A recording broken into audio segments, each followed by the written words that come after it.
BuzzPOP hari ini kita bakal membedah dan membincangkan She-Hulk Season 1 episod 2. Para panelis kita malam ini terdiri daripada saya, Nadzru Iskandar daripada BuzzPOP TV, Abang Faris kita, Kaki Review. What's up, bro?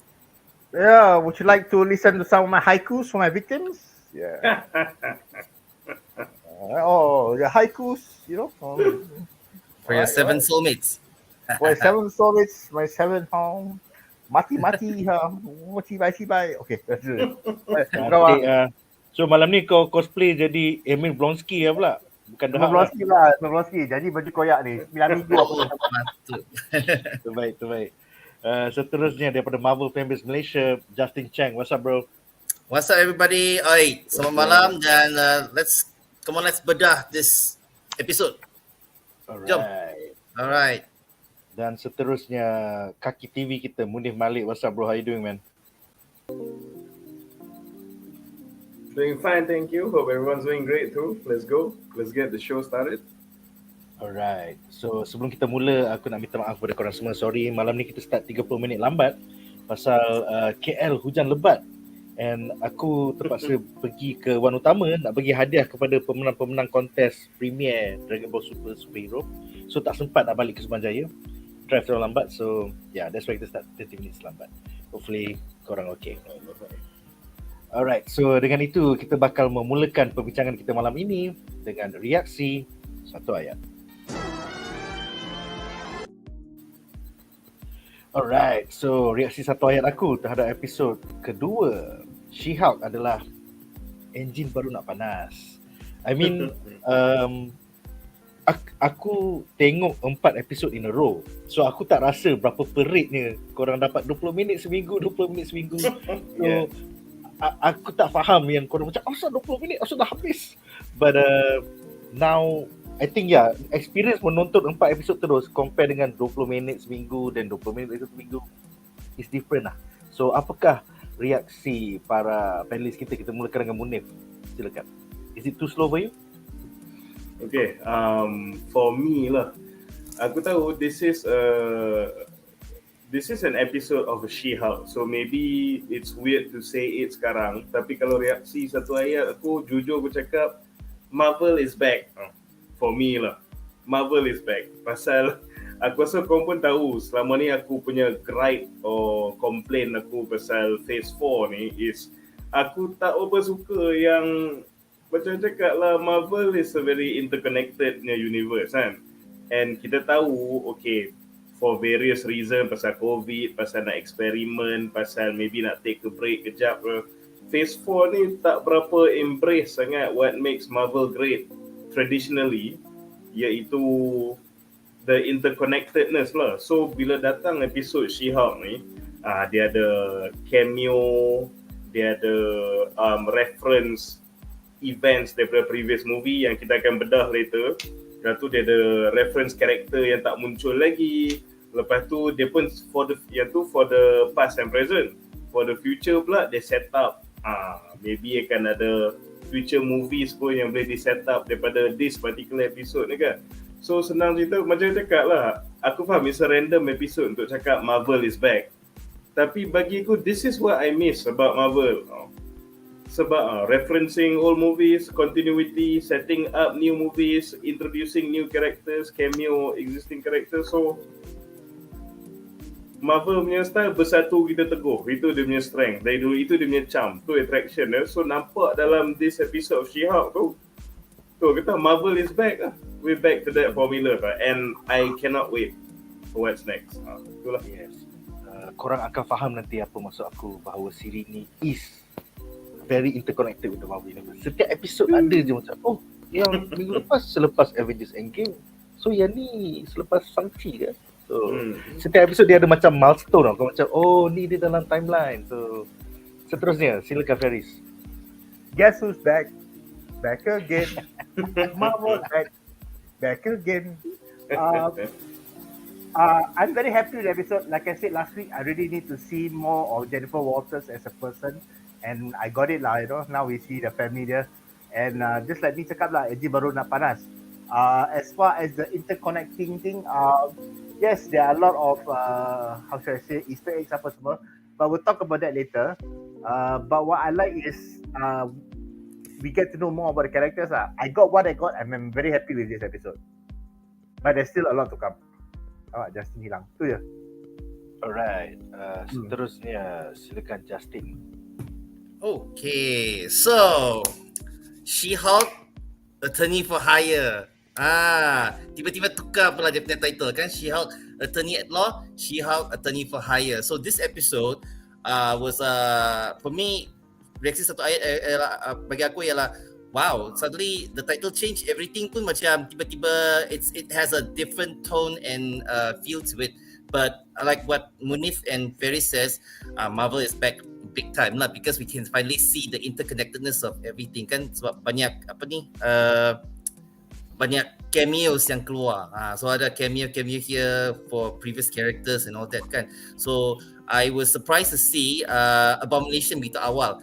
I thought we might see him a bit later lah, but to see him in very early in episode 2 is quite of a treat lah. And also like dia ada banyak hints di mana dia kena penjarakan and all of those people, what's to come, what to expect kan. So in this episode we got some good tease of that lah. Even the Easter eggs in this episode is quite nice also. So be sure to look out for all the clues here and there, sebab aku rasa semua orang akan pause dengan screenshot semua scenes dalam episod ni dan juga episod yang akan datang. So pay a big attention to that lah. Yeah. Alright. Yeah. Okay, ada apa-apa lagi korang nak tambah sebelum aku ke soalan-soalan daripada penonton di rumah? Alright, cool. Jadi soalan pertama adalah daripada Fadiro Rosli yang bertanya, She-Hulk tak mabuk, tapi bila dia jadi Jennifer Walters, dia seperti mabuk. Apakah penjelasan biologi itu? Ini berkaitan dengan isi padu ya. Bila kau 6 kaki something, kau minum alkohol sebanyak tu kau tak mabuk. Tapi bila kau jadi balik 4 kaki ke ataupun 5 kaki, tiba-tiba badan isi padu kau dipenuhi dengan lebih banyak alkohol yang boleh memabukkan kau. So secara saintifik aku rasa itu adalah jawapan dia. Kalau ada apa-apa Penis nak explain secara fizik ke, jisim ke, isi padu ke. Betul lah apa yang cakap. Apa betul lah. Apa yang jawab tu betul lah. Itu je. Yes. Ya, so kalau nak tanya lagi boleh tanya Abang Ajar, tapi yes, silakan Budin. Dia lagi satu yang isi padu alkohol yang dia consume tu memang tak berubah lah, sebab dia badan dia yang berubah kan. So bila dia transform balik jadi Jennifer Walters, so dia jadi macam over capacity lah. Lepas tu lagi satu, macam Bruce explain lah, mereka boleh handle alkohol tu bila mereka dalam Hulk mode, dia tak jadi drunk kan. So naturally bila dia ubah balik to her normal human form, so dia jadi tak dapat hold all the alcohol lah. Betul. So malam ni kita belajar a little bit of science bersama MC. Alright. Seterusnya kita ada soalan daripada Muhammad Hazim yang bertanya, firma guaman yang She-Hulk kerja tu, GLK&H, memang ada dalam komik ke? Yes, GLK&H diperkenalkan ketika penulis Dan Slott menulis siri komik Sensational She-Hulk rasanya. Adakah the owner of that film is the main villain of the series? Okay, so basically GLK&H, GL dan K kita tak pernah nampak. Aku tak sure kita akan nampak ke tidak dalam siri ni. But G represents Martin Goodman, tuan yang betul-betul own Timely Comics yang eventually became Marvel Comics back in the day. L merupakan Lieber adalah nama sebenar Stan Lee, dan manakala K adalah Katzenberg, iaitu nama sebenar Jack Kirby. So G, L dan K kira macam homage kepada penaung ataupun pencipta Marvel Comics yang utama. Kemudian H adalah Holloway adalah pakcik tua yang bagi job dekat Jen yang kita nampak dalam episod ni. So minor spoilers, Mamat tu pun sebenarnya bukan Holloway, dia adalah satu macam shapeshifter. So dia ada plot jugalah dalam siri komik tu yang maybe will play out in the next 10 episode yang kita tonton. So never say never. Dia bukanlah macam villain, dia lebih kepada nakal lah, shapeshifter yang nakal. So maybe kita bukan Skrull. Ya, bukan Skrull. It's like another type of alien ataupun magic being. But making him a Skrull would be logical to MCU lah, kan? Yes, Kan, pasal yeah. Secret That's what I'm Invasion is coming thinking. next week. Maybe for the MCU dia akan Skrull There will ke be dia a lah. Skrull lah. I think he will eventually be a Skrull lah. Jom, Nice. teori Brazil, Taco Bell.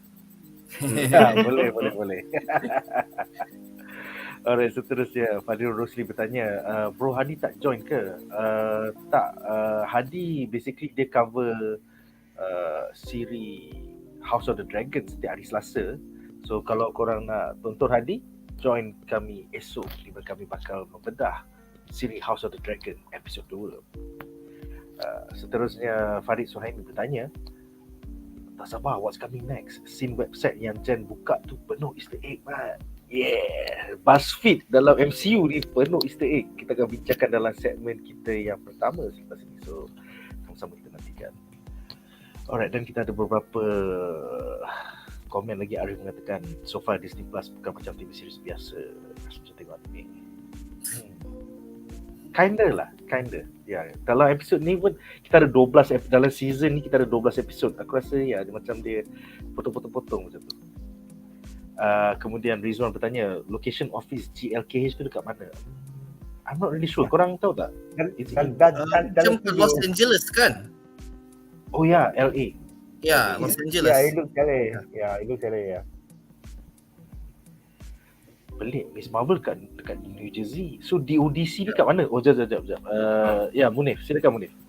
Sebab which makes it interesting pasal ni bukan spoiler lah, kita tahu in the trailer dia akan jumpa Matt Murdock kan, who is a NY based lawyer. So adakah eventually Jennifer Walters akan have something yang menyebabkan dia kena pergi New York ke, tak pun Matt Murdock yang datang LA ke? Tu menarik tu disaksikan lah. Most likely. Ya, itulah. Macam she is based in LA, tapi DODC dekat arah West Coast ke East Coast ke, because dalam Miss Marvel tu diorang macam turun padang hari-hari ke di New Jersey. Tapi dia punya holding cell yang bangunan yang you know, is that also on the West Coast or is it on the That one West Coast lah. West Coast California banyak penjara. Oh, so Miss Marvel was mainly on the East Coast pasal New Jersey, tapi the holding cells were on the West Coast, which is LA side. Jauh juga kan? Tapi pasal mungkin dia ada maybe yes, dua prison kot, dua tempat. One at East Coast, one at West Coast mungkin. Considering macam Jennifer Walters naik taxi je nak pergi jumpa Abomination, so it should be on the West Coast lah, dekat LA lah. Yalah, West Coast lah. Sebab Shang-Chi kat San Francisco kan? So should be on the West Coast lah. That makes sense lah from that, because San Francisco, LA semua kat California, so they're all at the West Coast. But I think DODC ada banyak penjara kot sebab dia dah macam established kan. Mungkin ni penjara kedua ke atau apa ke. They should have more than one prison lah, I suspect. That should be good. Ya. Seterusnya Lucy Ons bertanya, mana Logan? Kita bincangkan dalam segmen kita seterusnya nanti seterusnya Shikamaru bertanya, macam manakah kualiti CGI 4 episod early previews yang aku tayangkan, aku tonton? Lebih kurang sama. Dia unlike Moon Knight yang ada unfinished CGI dalam the 4th episode, yang ni the episode was lebih kurang sama. So dia render cepat lah nampaknya. Seterusnya BuzzPOP pilih director mana untuk Avengers Secret Wars? Harapan aku bukan Taika Waititi. Aku tak kisahlah siapa, tapi bukan Taika Waititi. Apakah pendapat para panelis yang lain? Silakan. Syamsul Yusof. Kalau Yusof. kalau aku memang bukan Taika Waititi tu memang that's a given lah. It's a no-brainer itu kan. Okay, so lupakanlah Mamat tu jap. Tapi kalau aku actually teringin nak tengok siapa tu yang Kingsman punya director tu, Vince Vaughn. Matthew Vaughn. Matt Vaughn, Vince Vaughn pula. Matthew Vaughn. So Matthew Vaughn tu kalau kau tengok dia dalam every movie dia akan ada dia punya icing on the cake punya continuous action sequence kan. Aku teringin nak tengok what if we saw that in a macam Marvel event punya movie kan. So you have semua karakter dengan villain ni involved in that single take sequence. So itu memang will become the highlight of the show lah. So And dia pun buat movie dia macam competently written lah juga. Tak ada lah macam alamak glaringly macam mengarut ke, tak best ke, tak konsisten ke apa kan. So jalan cerita dia boleh buat simple enough, tapi action memang gila babi. So I think for a movie macam Secret Wars, so what more can you ask for kan? So Matt Vaughn has my vote lah kalau dia orang nak pilih director. Aku pun setuju juga dengan kata Munif tadi. Matthew Vaughn should be a very good choice juga, sebab Secret Wars ni sepatutnya akan ada banyak action kan, sebab kita ada banyak superhero, lepas tu ada banyak action dan kemungkinan besar kita akan berada di battle world. So sama ada Matthew Vaughn ataupun mungkin pilihan saya ialah John Watts, I guess, because he directed Spider-Man No Way Home kan. So like the way he make all those action scenes, the way it flows with that kan, it may seem smaller lah in scale, but they managed to do it with multiple characters also. So I believe that he can do it, but possibly he might need assistance from another director kot. Sebab mungkin besar, I think Secret Wars should have 2 directors lah kan. By right lah kan. Sebab satu macam I don't know, maybe he can team up with itu hari siapa nama tu yang director Shang-Chi tu. I think they should team up, because the movie is like what dia macam kira macam it's 2 different movies but it's connected, right? Yang the Kang Dynasty, in a sense kan. So mungkin I don't know, maybe he can have some assistance from him lah. Apa nama dia? Daniel Dustin Cretton. So I suspect maybe lah kan. Cool. So that's my pick lah. Yeah. Faris still Syafiq Yusof ke? Samsung Yusof ke? Saya nak Luke Besson. Gila. Wah. Otak itu turun padang. Luke Besson. I think kalau I nak bagi my wish list, saya rasa takkan dapat lah. All my wish list maybe ada too old. I like macam Martin Campbell yang buat The Green Lantern and also did 2 of Daniel Craig punya did the 2 James Bond movies. The first, the Casino Royale, Martin Campbell did that. But I guess my vote would be Matthew Vaughn lah. Matthew Vaughn would be the best. Nice. Aku agak out there. Personally, aku setuju dengan Hadi. I would love Zack Snyder. And dalam finale third act battle tu, kau ada balik Doctor Strange dengan Wong. Lepas tu dia kata, what? You want more? Lepas tu dia bawa semua bro. Midnight Suns, Young Avengers, Thunderbolts, semua turun padang. X-Men, Fantastic Four. Lepas tu dia, what? You want more? Lepas tu dia bawa lagi Sony Spider-Man Universe. Dia bawa Miles Morales. Lepas tu, what? You want more? Lepas tu dia bawa Batman, dia bawa Star Wars, dia bawa semua bro. Lepas tu baru lepas tu semua orang menangis dalam panggung bro. Semua orang menangis. You want more? Ambil. Itu wish aku lah. 26 nanti, sama-sama kita nantikan. Okay Munif, sekejap. Silakan Munif. If I may lah, pasal Snyder ni, aku rasa kalau aku lah kalau dia kena involve dengan any Marvel project lah ataupun ni lah Secret Wars ke apa kan, aku rasa he can do a really great job as an action coordinator. Definitely dia action coordinator, tapi someone needs to hold his hand or orang lain yang buat the writing.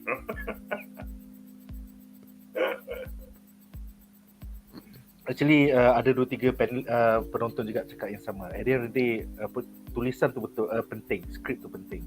Macam I think for Endgame we had Marcus and McFeely, 2 penulis daripada yang dibawa oleh the Russo Brothers daripada Community, Arrested Development. So yes, penulis bagi Avengers Secret Wars dan juga bagi Kang Dynasty tu penting. Hopefully it will be a good writer lah. Alright guys, so dengan itu berakhirlah segmen pertama kita, reaksi satu ayat, dan kini kita bakal membincangkan 3 plot menarik daripada episod She-Hulk minggu lepas.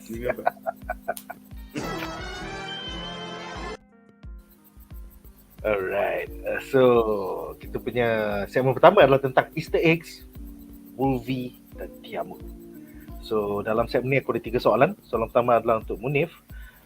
selepas kau selalu bitch apa salah event Eternal tu tak ada dalam siri-siri dan filem MCU Phase 4 yang lain. Apakah pendapat anda tentang Easter egg Tiamut? Dalam episod ni dia cakap kalau dekat website tu, why there is a giant statue of a man sticking out of the ocean.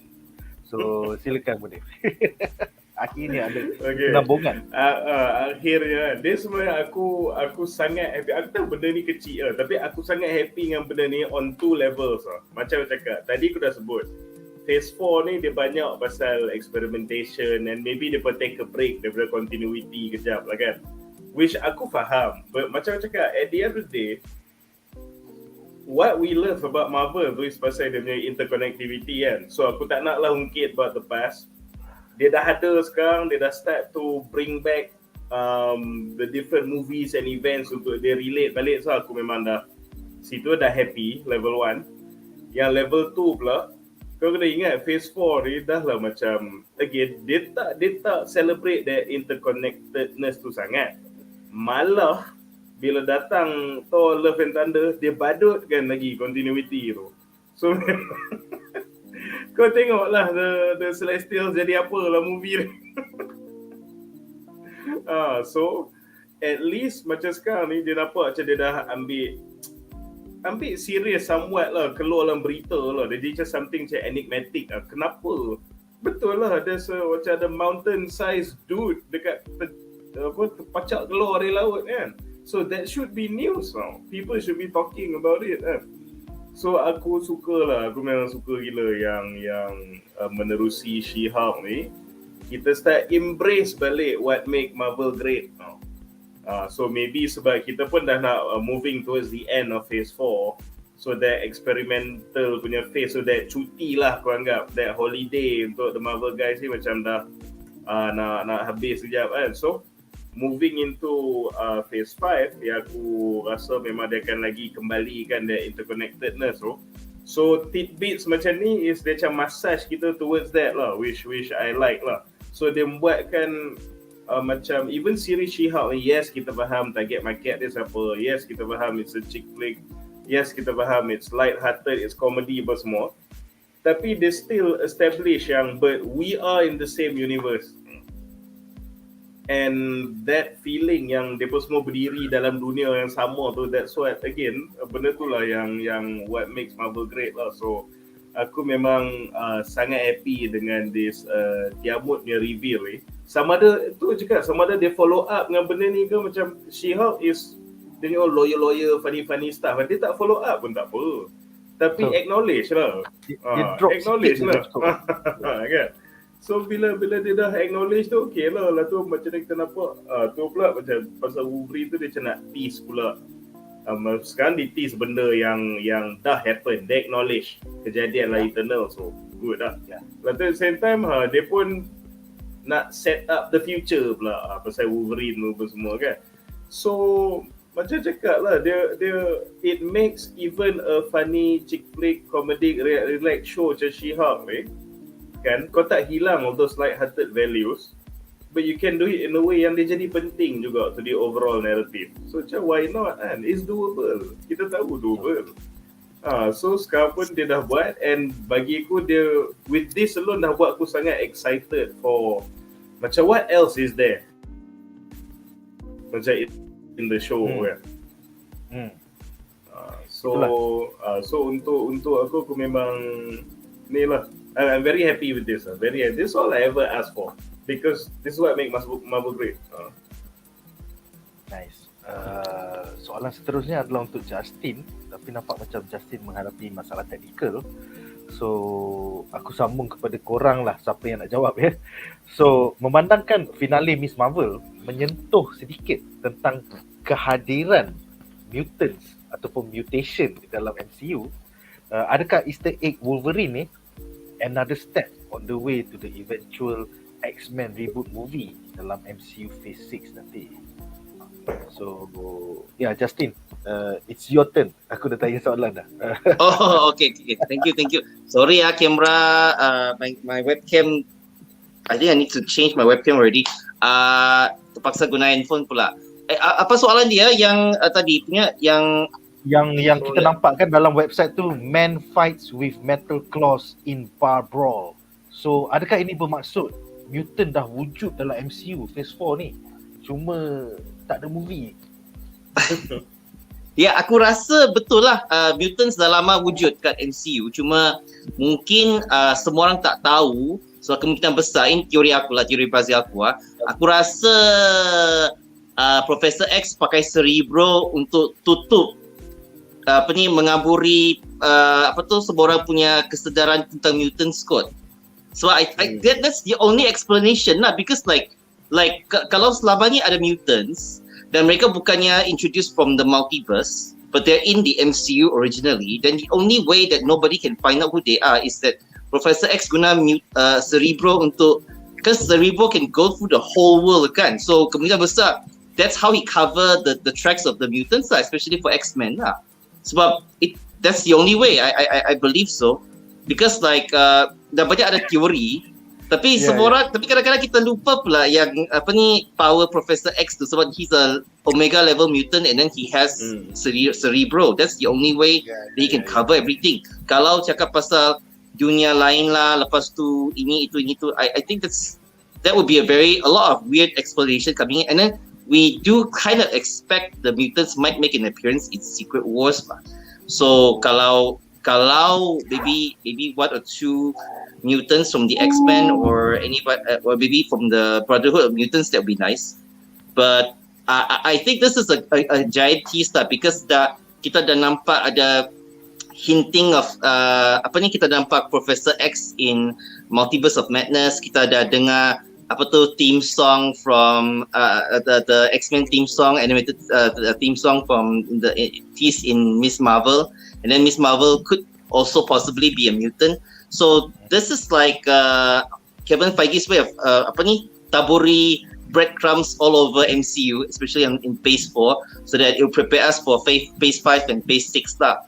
I suspect we might see some mutants in Phase 5 lah, officially lah. Maybe one or two mutants lah, because aku rasa that's the only way. If not, like kalau dia nak masuk Phase 6, macam so Phase 6 is Secret Wars and Kang Dynasty kan, possibly time we already might have Wolverine already. So I suspect this is one of the ways lah. It's the only way lah. Professor X with cerebro, that's the only way. Like Wolverine balik mention kan, sorry Charles, aku gaduh dekat bar lah, can you like just mind wipe everyone?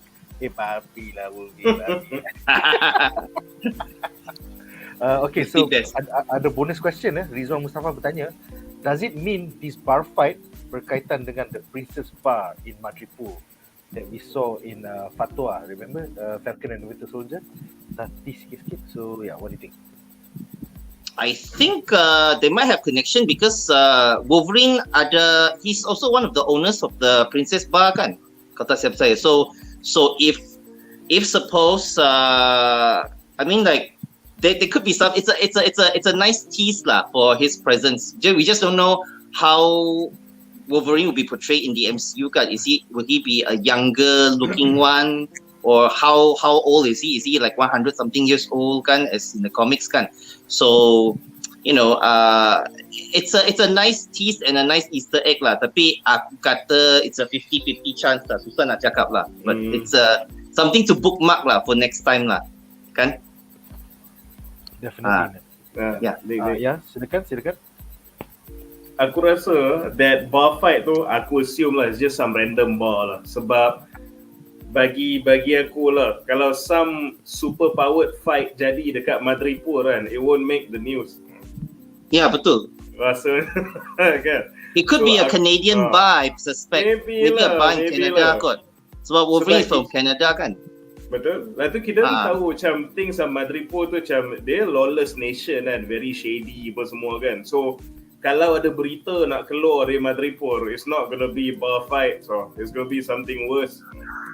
So macam bar fights and even super powered guys so macam bersepah kan kat Madripoor. So maybe the bar fight tu somewhere closer ke, tak tahu kan. Maybe lah. Maybe dekat area LA juga. Betul lah. Alright, soalan terakhir untuk segmen ni lah untuk Faris. Pada pendapat anda, memandangkan screenshot dalam overlay ni, menunjukkan Wolverine dengan Tiamut ni could have been done in post production. Adakah ini merupakan satu reaksi last minute oleh Kevin Feige dan juga the writing team kepada fans yang tak habis-habis asyik bambu je macam asal tak ada connection lah, pasal Eternals punya finale tu tak ada kaitan langsung dalam MCU Phase 4. What do you think? Belum apa, korang asyik cakap pasal Eternals ni kan, reaksi aku menguap reaksi Eternals. Eternals lagi. I don't see it as a reaksi to the fans I think benda ni, I'm a big believer if you have to plan it all along, so benda ni dah lama dah plan. It's just that terpulang pada Kevin Feige bila dia nak let go the information to the public lah, bila dia nak letak dalam ni. So yes, benda ni boleh buat dalam post, tapi I rasa dia dah plan awal-awal lah. Dia mungkin plan nak bagi tahu Eternals lambat, so it's not something as a reaction, it's something it has planned. The answer is your question. So so I feel that kalau public nak sangat connection macam Munir cakap kan tadi kan, I think Hadi conspiracy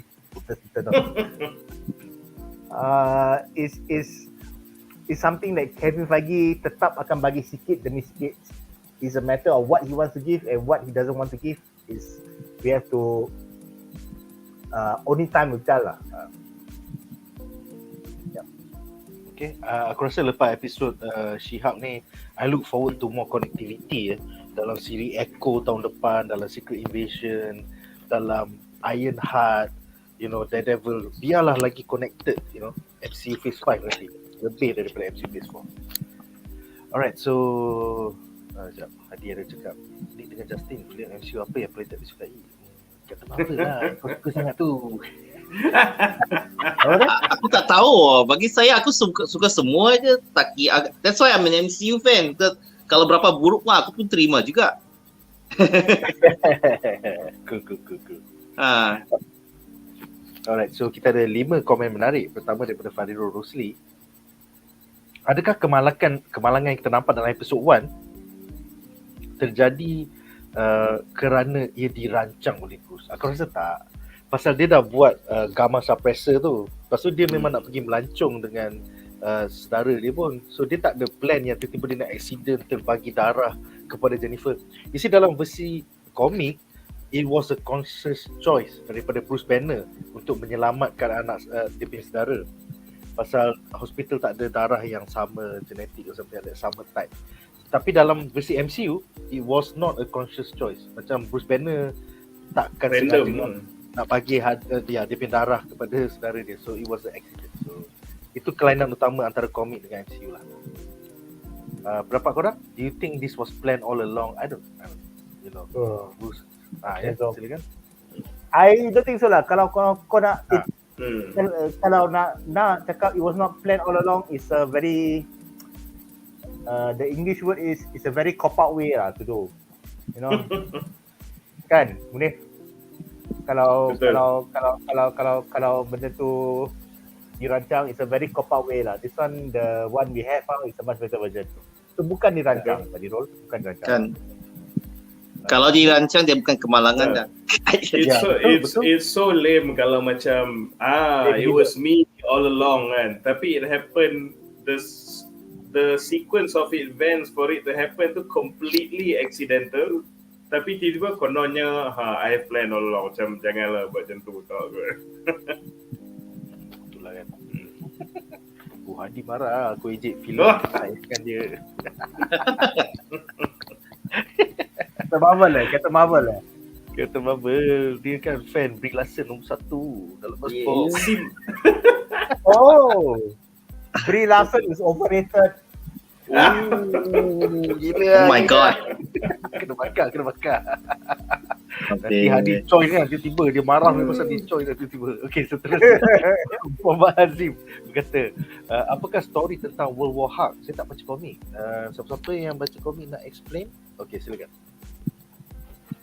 Okay, so World War Hulk ni basically dia follow up event daripada Planet Hulk lah. So Planet Hulk korang dah dapat teaser sikit lah daripada movie Taika dulu tu, dari Ragnarok.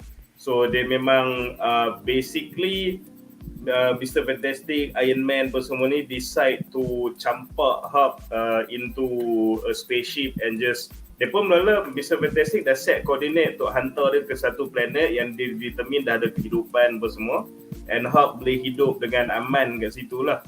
So the reason why the heroes ni buat tindakan drastik ni is, kalau tak silap aku sebelum tu Hulk dia jadi one of dia punya many incidents di mana dia terlock dalam Hulk mode tu, dia tak boleh revert balik, and tak silap aku dia bunuh je 1 juta orang dekat Las Vegas ke apa benda tu, something like that lah. So the Hulk committed mass genocide, tapi lastly was revealed yang sebenarnya macam tak tahu the leader kata some villain yang buat dia lose control ke control dia, something like that. Tapi the heroes macam kita faham, Bruce, it's not your fault, but you know berapa kali dah jadi macam ni kan, whenever kau kena control ke, kena manipulate ke, lose control ke, and this time is the worst tau, sampai they basically wiped out the whole Las Vegas population kan. So they made the difficult decision untuk macam trick dia and then send dia to space, tapi apa humane lah. Mereka hantar dia ke satu planet yang dia determine ada kehidupan semua. Tapi on the way ship tu pergi situ, dia ship tu tersangkut dengan wormhole kot, tak silap. A wormhole that was caused by Silver Surfer, kalau tak silap aku lah. So pasal tu dia lari koordinat, dia patut pergi tempat yang tak ada intelligent life yang Mr. Fantastic dah set, tapi dia end up sampai kat this crazy punya gladiator punya world dia lah. So bila dia sampai kat dia dunia gila ni, so dia kena fight untuk survive lah. So situ macam ada very cruel regime. So buat fighter-fighters ni bunuh sama sendiri lah. Terus si Hulk jadi macam dia kena step up, dia kena jadi leader, dia kena lead all these slaves and gladiators ni lawan balik with the alien race yang oppress apa. And eventually semua orang ni jadi dia macam sembah Hulk as a king lah, pasal kau buat kita orang freedom kan. So dia jadi the ruler of SAKAAR masa tu. So tu Hulk pun kahwin, ada anak bini lah benda semua.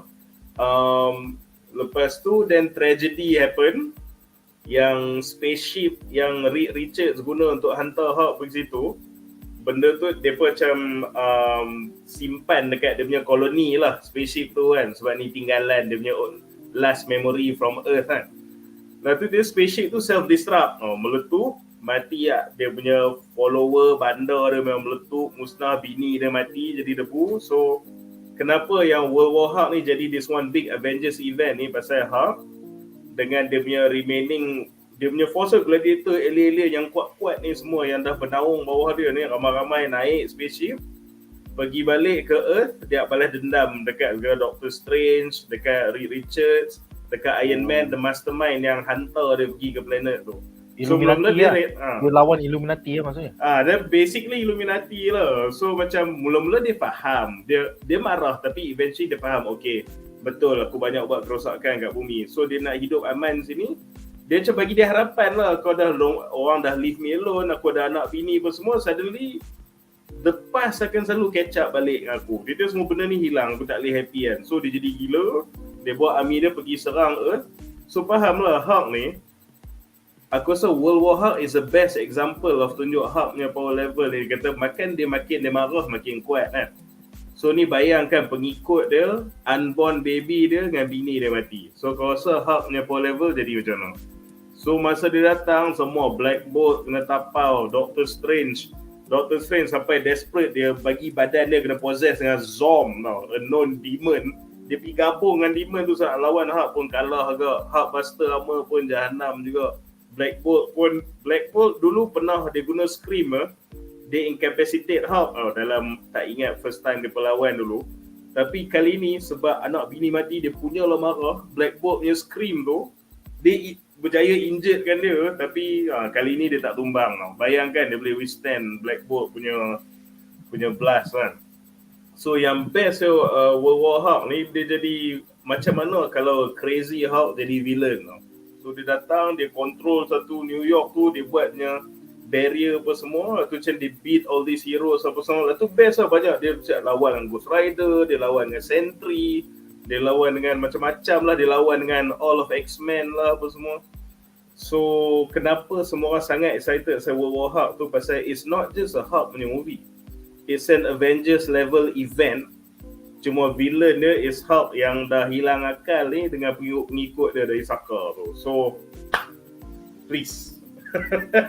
Would really love to see this on screen. So kalau filem tu betul jadi kat MCU, kita akan nampak Hulk yang ganas dan gila dan betul. Macam kalau dia nak buat Planet Hulk and World War Hulk, sebagaimana nanti kita akan bedah later, dia macam dia dah tease tu kan. Definitely dia tak boleh jadi Smart Hulk. Dia kena something's gonna happen to him yang akan revert dia balik to jadi that savage punya Hulk. So aku tak nampak macam nak buat World War Hulk and Planet Hulk, macam mana ada that point of conflict kalau Hulk is still Smart Hulk. Aku tak nampak macam mana. He has to go back to that. So itulah, yes, World War Hulk memang baik. Kau tak baca lagi komik, kau baca memang tak rugi lah. Memang action pack, memang drama, memang banyak gila karakter involved. It's basically an Avengers event. Macam Secret War, Civil War apa semua ni, and then World War Hulk. It's an Avengers level event. Best gila. Aku rasa ramai fans akan happy lah untuk tengok Hulk jadi mengganas kembali. Mengganas. Alright, so kita akan ke soalan seterusnya. Nameless berkata, She-Hulk total 9 episodes tapi pendek-pendek dalam 25-30 minit. Kalau Moon Knight total 6 episodes tapi 40 minit. Jadi adakah Daredevil nanti total 18 episod tapi hanya 5 minit satu episod? Macam Groot. Confirm. Tolonglah, janganlah. Lagi banyak episod, lagi pendek episod janganlah. Tak ada macam I Am Groot kita dapat 5 minit of Daredevil setiap minggu. Masalah kredit dia pun ambil masa juga. Ya, betul. Tak. Cuma aku punya feeling dia akan jadi macam mana, macam Breaking Bad. Sebab dia banyak episod per season, tapi setiap episod tu pun quite sizable lah, quite lengthy lah. Sebab kita tahu Daredevil ni dia akan banyak all this, dramas, maybe some courtroom dramas, and then nak balance dengan dia punya action and all the players involved semua. I'm not surprised kalau walaupun dia ada banyak episod, tapi satu-satu episod tu like quite panjang lah. I'm not surprised sebab Breaking Bad is a series yang macam tu. So it's possible. This my wishful thinking lah, maybe lah, tapi it's possible. Faris, you were saying? So kau tengok lah, dia nanti 18 episod kan. Lepas tu somewhere down the line dia going to make announcement, 18 episod tu dibagikan kepada beberapa season. Iaitu ada Yes. Itu merupakan satu rumor ya daripada penulis dekat Twitter. Dia mengatakan ini adalah taktik cibai daripada Marvel yang dia belajar daripada Netflix, iaitu lepas 2 season atau 3 season kau cancelkan satu benda. So kau sign upkan penulis ni untuk tulis 18 episod, lepas tu sebenarnya setiap season ada 6 je. Tapi pasal kontrak dia adalah untuk season 1, dia kontrak yang paling murah. Dia macam Netflix dengan Disney Plus, setiap season kalau kau dapat renewal, kau punya kontrak akan naik makin lama, makin banyak kredit, makin banyak duit lah. So that's why kebanyakan siri Netflix dipotong by season 2 ataupun sebelum season 4, because by season 4 dia akan bayar royalty banyak gila. So maybe sebenarnya 18 episod ni adalah 3 season tapi dia kontrakkan at season 1 punya rates. Apa pendapat? Is this a new bullshit from Marvel dan Hollywood? Probably it's a new bullshit. It's a very good cost effective way. If I was a businessman, I also would also think that way. But I won't be surprised because first of all, if you want to do 18 episod satu season, macam Hadi cakap lah, macam dalam CW lah, kau dapat Superman and Lois macam tu kan. So I don't think Disney Plus is going to go that way. But this 18 yang diorang order for Daredevil eventually akan dibagikan kepada either 2 or 3 seasons. Ya, amat munasabah memandangkan She-Hulk pun 9 episod satu season. So maybe Daredevil ni sebenarnya 2 season tapi penulis tu kena tulis season 1, season 2 terus dengan bayaran hanya untuk season 1. Kemungkinan besar aku pun setuju juga. Hollywood accounting. Alright, seterusnya Alex Wool bertanya, kalau Jon Favreau jadi director Avengers Secret War, aku rasa dia busy lah dengan Mandalorian dan dunia Mandalorian tu. Dia ada dekat lagi 3-4 show dia nak sambung dengan Mandalorian, dengan Boba Fett lah, dengan Rangers of the New Republic lah, Ahsoka lagi. Ya, so Filoni dengan Favreau busy, dia tengah main Star Wars, dia tak ada masa untuk MCU lah. Seterusnya Shikamaru bertanya, dah cakap pasal mutants ni, apa pendapat panelis tentang rumor yang mengatakan kalau MCU nak letak watak mutants perlu pelakon yang sama dan hanya boleh recast selepas 35? I don't think so. Diorang dah beli Fox. So bila dia dah beli Fox, all the Fox contracts are kind of theirs, right? Yeah. That's all it is. Yeah, that's all it is. Yeah. So They dia tak all adalah left. tak adalah tertaluk nak recast kena selepas 2025. Diorang dah jadi 20th Century Fox.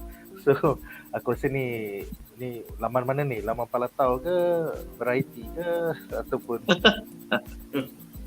alright, seterusnya Rahman bertanya, panelis jangan lupa D23 Expo. Yes, kita bakal cover D23 Expo iaitu 9 hingga 11 September. So nantikan kita punya kupasan-kupasan hari Khamis selepas D23 Expo nanti. Selepas this Thursday.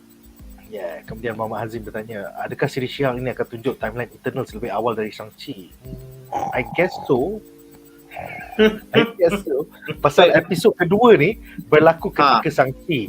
So kalau website tu dah tulis artikel, maksudnya Eternals kan sebelum Shang-Chi. So kena Iyalah kan?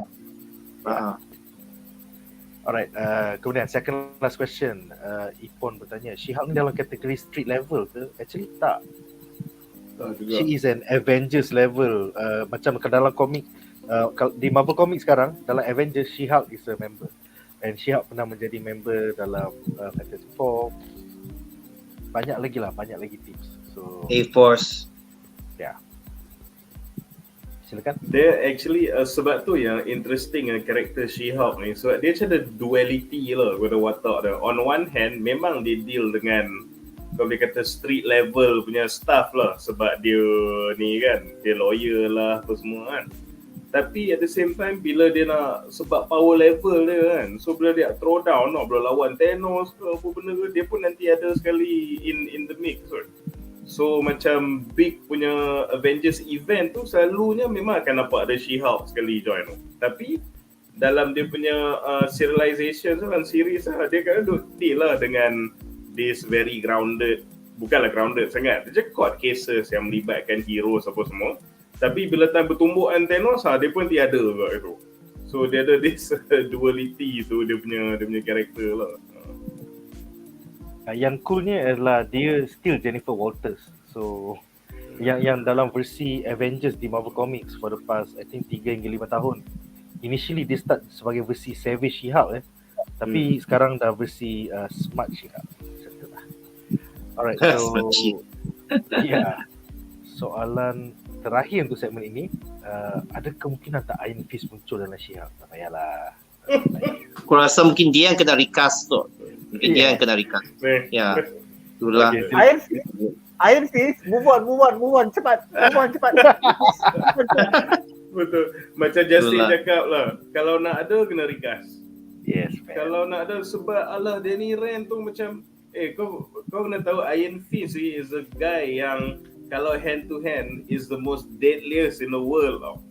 And dia ambil Danny Rand tu tak nampak charity lawan. Because he was from Game of Thrones tapi dia punya pelakon tak pandai berlakon, tak pandai kungfu, so saya because you tengok lah, even from Game of Thrones dia jadi apa benda tu watak tapi Loras kan.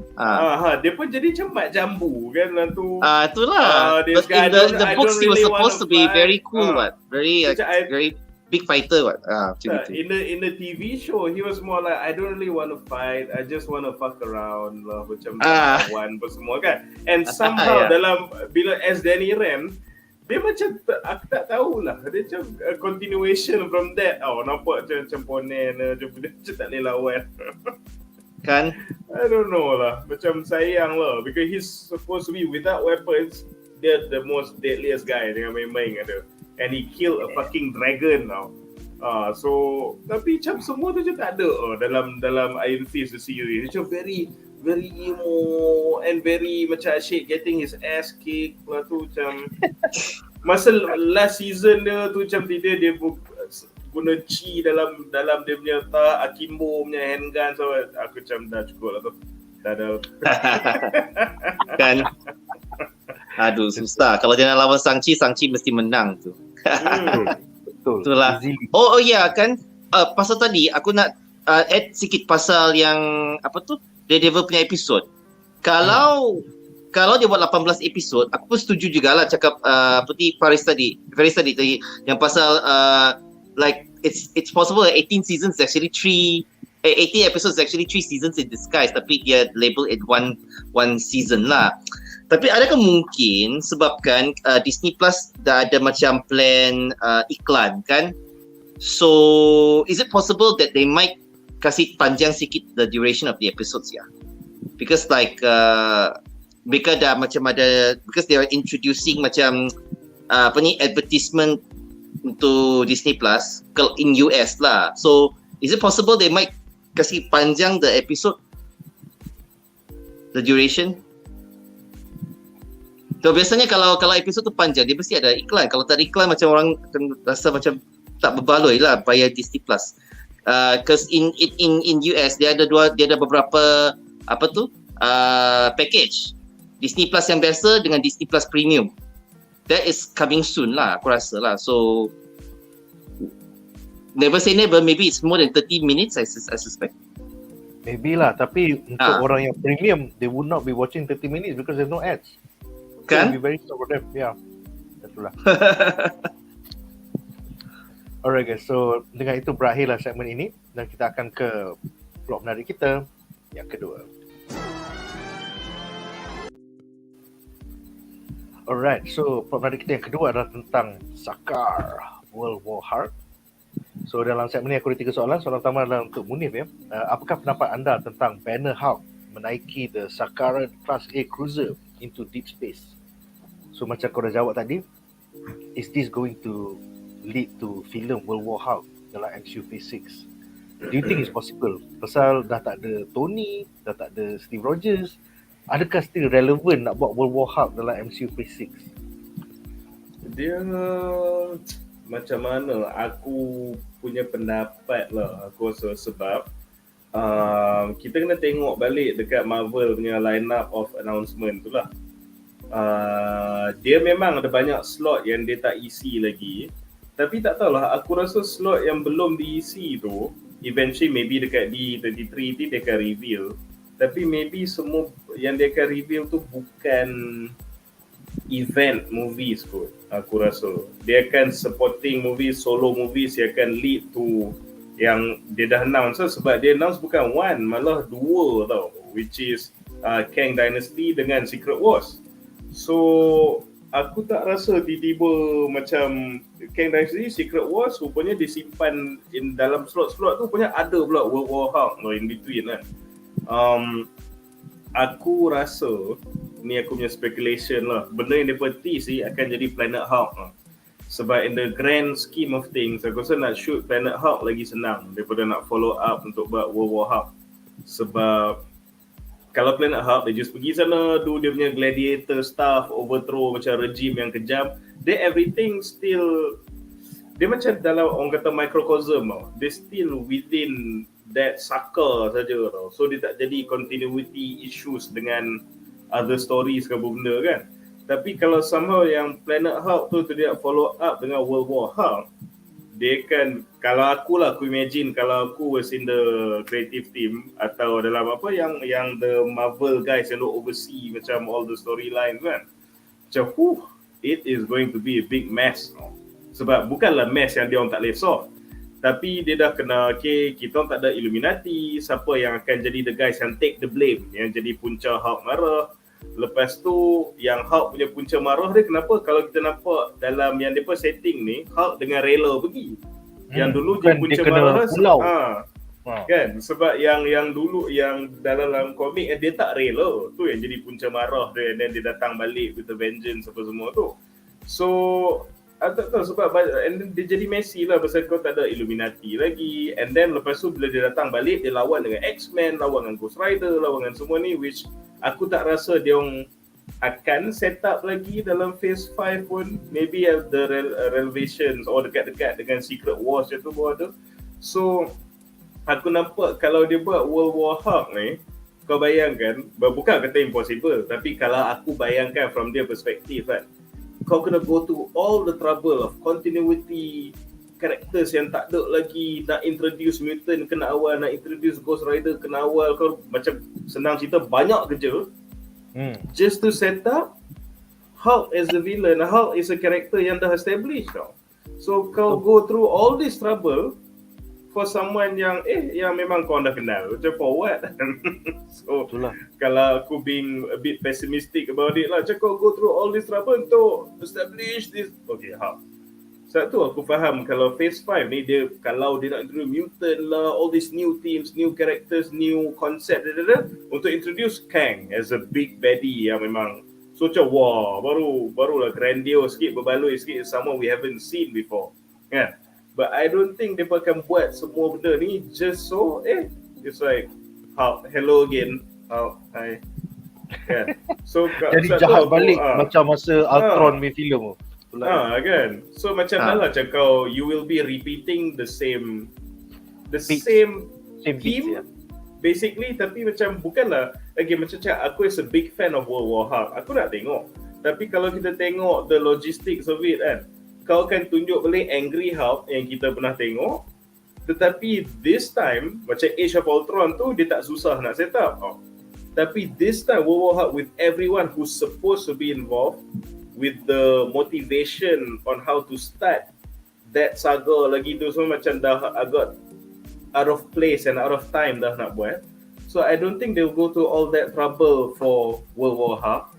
Yang aku nampak, this could be a modified version of Planet Hulk yang akan resolve itself at the planet tu.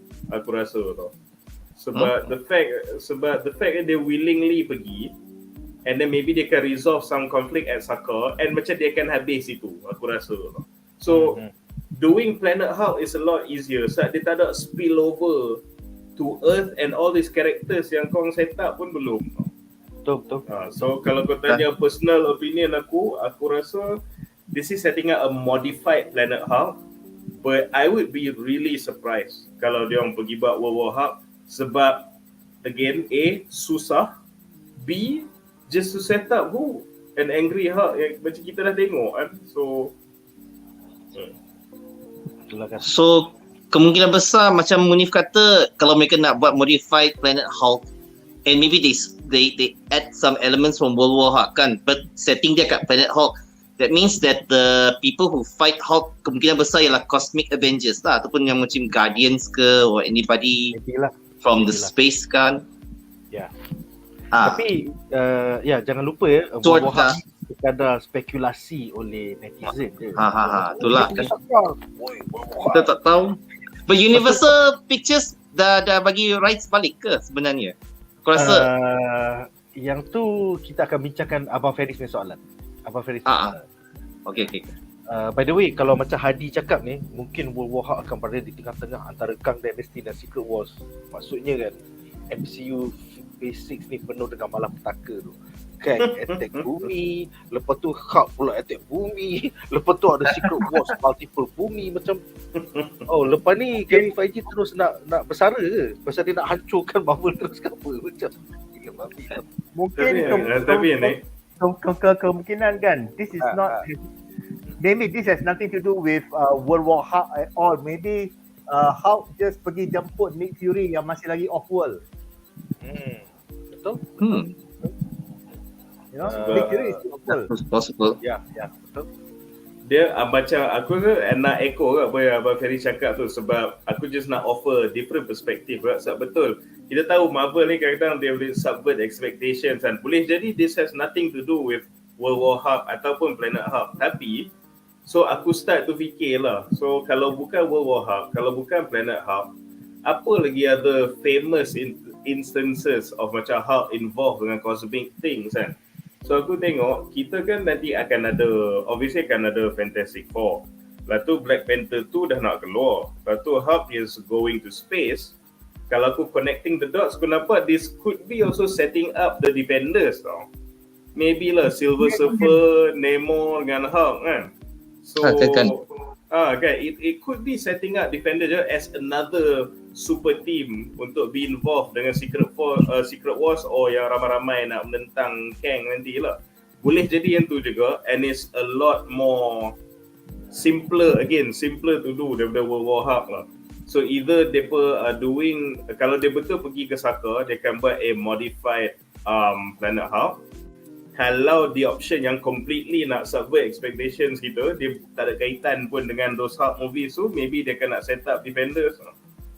Rasa ni. Yalah, kalau kita okey, aku tak ada boleh sebab Nick tak ada lagi. Siapa yang suka? Nick tak nampak muka pun. Nick tutup kamera kejap. Tak apa, sembang-sembang. Okey, Kopi dulu. just dengan apa yang ada lah, what could that scene set up for? Scene yang diterbang tu. So you say it could set up for Defenders kita dah ada kan. So besides that we're missing Silver Surfer. Silver Surfer lah yang tak ada lagi. Tapi macam cakap lah, sebab Black Panther dah nak keluar, situ dah ada Namor. And kita tahu Fantastic Four memang akan muncul. So tak tahulah, maybe dia pergi ke space ni untuk set up the Defenders, and the payoff akan datang during Secret Wars atau Kang Dynasty lah. Sebab kita dah tengok timeline lah. Kan by then tu macam Fantastic Four semua dah nanti ada lah. So because I still think the Planet Hulk or the World War Hulk movie is unlikely lah sebab pasal duit kan. So itulah kena think dengan apa yang ada lah. Although the World War Hulk idea is fantastic enough. Okay. Ya, kita nak tengok Angry Hulk datang balik ni. Cukup lah sebab Hulk, Professor Hulk tak payah Hulk ganas. Okey, itu membawa kepada soalan bonus untuk Justin ya. Apa kata sekiranya Banner sebenarnya going into deep space bukan ke SAKAAR tapi untuk menolong Carol Danvers yang menghadapi emergency seperti yang kita nampak di hujung post credit Shang-Chi. Kan dia cakap, I have to go guys, I have an emergency. Macam meeting first time jumpa Shang-Chi tu kan. At the same time kita nampak Hulk yang tangan dia still macam timing dia aku tak faham lah. Tangan dia macam dah okey ke tak okey dalam post credit. Belum lagi kot. Ini macam sebelum She-Hulk a few months ago punya cerita kan. So we assume that this is a few months ago lah. The Shang-Chi event happened in this episode. The one yang Tim Roth keluar daripada jail happened in this episode. So macam mana dia dah pergi SAKAAR ke space, tapi bila dia buat meeting dengan tangan dia tak apa ni, dia fuck up the MCU timeline. Kan? Entah, ni tak tahulah. Aku tu fikir yang pasal kalau timeline, aku tahu dia jadi nampak macam inconsistent pasal Blonsky dengan Wong pergi lawan dalam tournament tu kan. Tapi yang footage tu, is that live footage ke yang tu news yang mereka baru dapat? News. Memang It's news tapi mungkin dia lambat leak kot. Aku fikir maybe kan? Sebab benda tu jadi kat some shoddy ass place. Aku tak rasa macam dia jumpa live benda tu. Tak tahulah. It could be leaked a few months later or something like that kan. Kemungkinan besar macam Munif kata sebab Munif ada cakap tadi pasal Madripoor kan. So if these things are like very shady and very underground, kemungkinan besar benda ni kena leak lah. So kena viral, kena leak, but slowly we assume that it's slowly kena leak lah. Bukannya secara Twitter hashtag punya viral lah. So it's not like wildfire punya viral. So I support what Munif kata tadi. So that could be the explanation of how it happened lah. Because if we want to trace back the timeline, has to be yang Shang-Chi punya events happen, and then lepas tu yang flashback Jennifer Walters jadi She-Hulk baru ni lah kan. Baru dia nampak the abomination footage lah. That would explain a lot lah.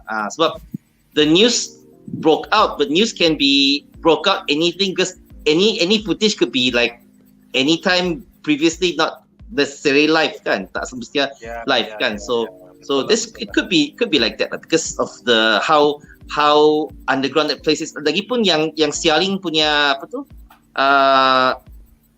Yang dia punya underground fighting ring tu itu kat Macau. That's called the Golden Daggers punya club kan, Golden Daggers Club. So not sure if it's not in Madripoor kan, Madripoor dekat area Singapore, Indonesia. This is kat Macau. Dia punya club dekat Macau. So maybe they have that sort of shadiness lah, because they should know how things are running in the underworld of Marvel kan. So I mean the crime world of Marvel lah. So it's an insider thing lah. Everybody should know how things should run kan.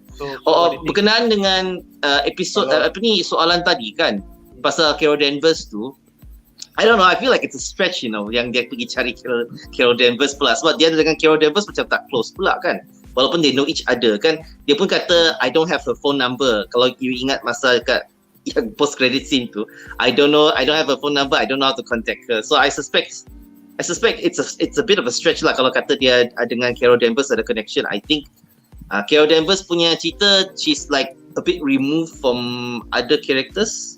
So if tak kaitkan dengan Bruce Banner, aku rasa mungkin tak kot. But I think Bruce Banner is more towards his son lah, because like we all know that his son will come out eventually, and actually I heard many rumors that supposedly this She-Hulk series was going to feature multiple Hulks, but we don't know how multiple the Hulks would be. So the thing is like Hulk punya son coming out is a very highly likely punya situation lah. Cuma yang aku tak tahu, adakah anak yang dia jumpa ni, is it 100% Scar ke ataupun it's a combination with Hulkling?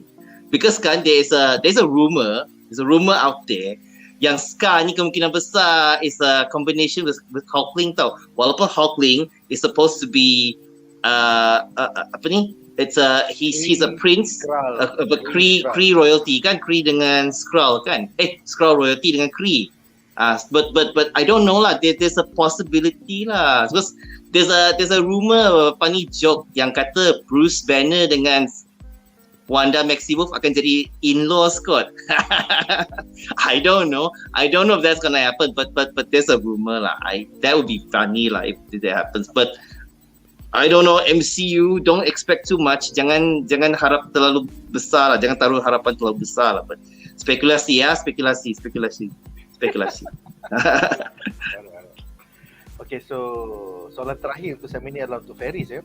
So minggu lepas kita dah bincangkan tentang kalau korang ingat yang the rights untuk the global distribution rights bagi Hulk bakal berakhir pada tahun 2023 kerana dah 15 tahun selepas filem The Incredible Hulk 2008 lakonan Edward Norton. Jadi apakah pendapat anda Faris sekiranya filem World War Hulk menjadi suatu reality because the contract has lapsed 15 tahun selepas 2008? But I think Munif dah explain a lot lah about World War Hulk lah, harap bumi ni akan jadi lah. But I agree with Munif, ia akan jadi very messy. Sebab dengan Munif cerita pun aku dengar, mengasyikkan juga World War Hulk ni. Aku pun tak baca komik sih. But as far as the Hulk ganas. But as far as the distribution is concerned, I think this is a way of Marvel teasing us that something new is coming for Hulk. Tapi tak semestinya World War Hulk, sebab Hulk is a beloved character, and kalau korang ingat scene tu kan, dia dah secara tak langsung telah knock out Edward Norton from the MCU bila dia cakap dalam phone tu, I am literally someone else. Betul. Pelakon Edward Norton dah tak ada dalam MCU, it's just Mark Ruffalo. That was a nice nod.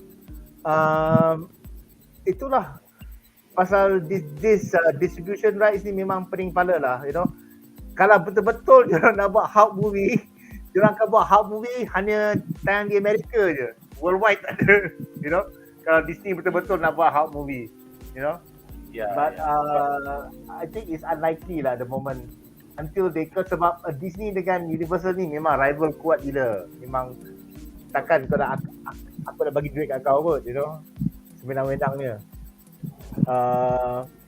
But I think a Hulk movie will come, but I don't think it will be a World War Hulk or a Planet Hulk. Something up Kevin Feige in his sleeve, you know. Itulah. That'd be interesting. Or it could be a team up movie kot, macam Thor Ragnaroknya style. Team up movie, yes lah. Team up movie, yes. Yeah. But as far as the journey dalam this whole scene yang dia journey dalam the spaceship pergi ke mana, I'm trying to think dengan macam I tanya Munif tadi, dengan existing characters and storyline yang kita ada, macam mana dia boleh relate. That's why aku menyampuk dengan dengan yang Nick Fury tadi. Lepas tu Munif cakap pasal Defenders. So it makes sense lah. I mean, of course the World War Hulk would be the best lah, but I think that one they have to plan from now lah. Itu dia. Yeah, man. Yeah. Alright, so kita ada beberapa soalan. Soalan tu daripada Nameless yang bertanya, adakah Hulk akan jadi maestro? Future Imperfect tu one of the best storylines daripada 1990s. Peter David Hulk. Multiverse kot. Jarin. Dia, kalau aku nak sebut ke pasal benda ni kan, as we know sebenarnya the Maestro is one of the scariest iterations of the Hulk sebab kalau yang tak tahu apa tu Maestro. Okay, sebab kalau orang kata kalau Hulk ni dia macam smart Hulk lah, like MCU sekarang kan, sebab dia dah reconcile dia punya personalities tu. So dia jadi strength dia kurang sikit, tapi dia retain dia punya intelligence and control kan. Tapi Maestro ni pula, dia retain dia punya intelligence, tapi basically has the power levels of a Savage Hulk. So dia is one of the strongest, scariest and most evil punya iterations of the Incredible Hulk lah. So aku nak sebut kat pasal ni pasal apa? You know what be cool? So nanti kalau dekat Battle World kan, where all these multiversal and alternate and gabungan punya characters, kau tahu bila dia orang jumpa Maestro ni, aku nak somehow, again, teori Brazil ni, somehow lah kan, dia orang dapat Edward Norton jadi Maestro. Wah. So macam dia dekat series ni dia kena troll kan. Dekat Secret Wars nanti kau tengok Maestro Edward Norton, dia datang balik. Siap kau. Back with a vengeance. Yeah, man. By the way, Maestro ni adalah Hulk in the future yang dah berpaling tadah jadi jahat Dia dah control the whole world. So, yeah. Itu belum yang versi Logan punya apa tu? Old Man Logan ni, yang tu lagi fucked up. Yang tu macam hillbilly. Yes. Yeah, yang tu hillbilly punya Hulk macam memang psycho gila. Ada lagi satu storyline dalam Old Man Logan di mana di hujung timeline MCU, Marvel Comics, semua hero dah mati. Hanya beberapa je hidup. One of it is Hulk, Old Man Hulk, yang kahwin dengan Jennifer Walters dan buat baby banyak-banyak, semua inbred, semua macam Lannister, semua dah mereng. So that's pretty fucked up lah. One more thing.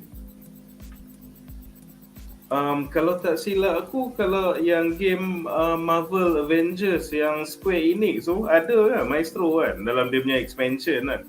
So one of the bosses, so maybe lah siapa yang ada the game ke gamers ke nak kenal Maestro, maybe can take that route lah. Kalau tak baca komik pun through the game so boleh get introduced to Maestro lah. Dia sama nampak hero semua dia dah tapau, so tinggal dia at the end of time.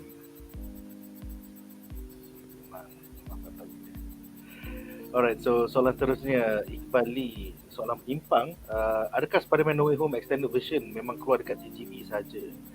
Aku baru lepas balik daripada event Dragon Ball Superhero tadi yang distribute oleh Sony. So tadi Sony punya agent cakap akan datang ke Malaysia. So kalau Sony yang bawa masuk Malaysia, takkanlah dia bagi kat TGV je, mesti dia bagi kat JSC, bagi kat MCU juga. So tunggu masa je untuk JSC announce.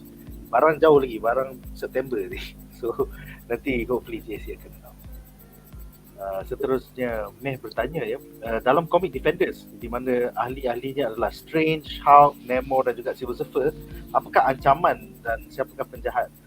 basically ancaman-ancaman dia adalah extraterrestrial, benda-benda yang memang bukan di bumi. So macam tu lah. Apa jadi kat kau weh? Kau blackout ke apa bro? Blackout. Ya, tiba-tiba black. Oh my god. Tak apa lah bro, tak apa lah. Kita buat laju. Kita akan go to the next segment. Tapi kalau ya, I think it's okay. Kita continue tanpa bro kita bisa dia blackout. Kesian tu, tiba-tiba blackout pula. Okay, seterusnya boleh somebody message tak dekat Justin? Tak apa lah, kau blackout. It's okay bro, tak payah join lah. Thank you. Alright, soalan seterusnya, soalan terakhir adalah daripada Muhammad Azim. Ada kemungkinan tak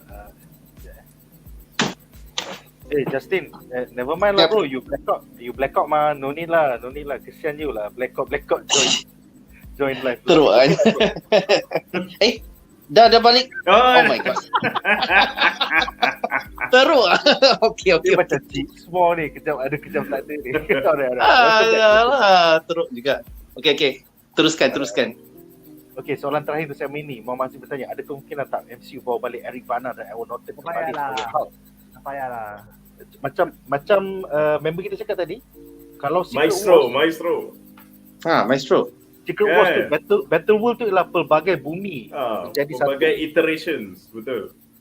Yeah. So sebab satu cakap dia macam dalam siri dia pun kan troll Edward Norton. Katalah I'm a change man lah, dia buat lawak kan. Tiba-tiba dia sekali kat Battle World tu jumpa Maestro tu Edward Norton kan. Style juga.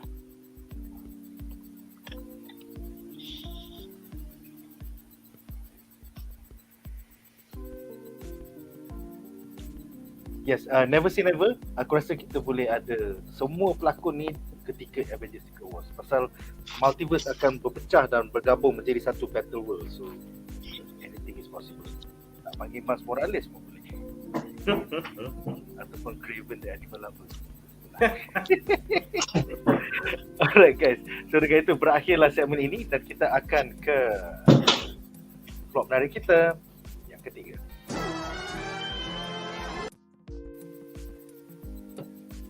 Alright, so vlog menarik kita yang terakhir malam ini adalah tentang GLK&H, Superhuman Law Division.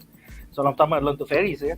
Apakah pendapat anda tentang Holloway, bos baru Jennifer Walters hanya mahukan Jen in She-Hulk form untuk menjadi the face of the Superhuman Law Division di law firm GLK&H. Dia dah lah tak dapat job. Kau nampak dia pergi sampai 5 interview kot. The law firm is getting worse and worse.